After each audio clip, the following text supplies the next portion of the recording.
Salam, hörmətli izləyicilər, sizinlə mənəm Yaşar Şirvani. Nə qədər ki, Milli Məclisin üzvləri, hörmətli deputatlarımız yatdı, ölkədə qanun da yatdı.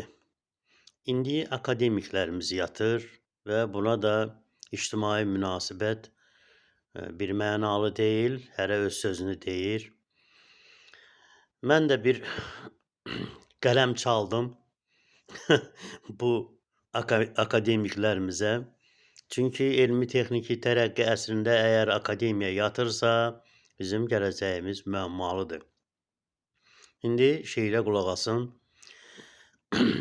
Rahat alsın mürgüsünü, dəyişməyin hörgüsünü, buraxın bu ümküsünü. Elm yatır, elm yatır. Sükunətin yuxusu bu, fəlakətin qoxusu bu.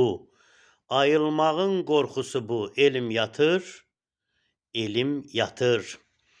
Ayılmağa yoxsa meyli, yatacaqlar hələ xeyli. Sağ ol, İsa Həbib bəyli, elm yatır, elm yatır. Diqqətinizə görə minnətdaram.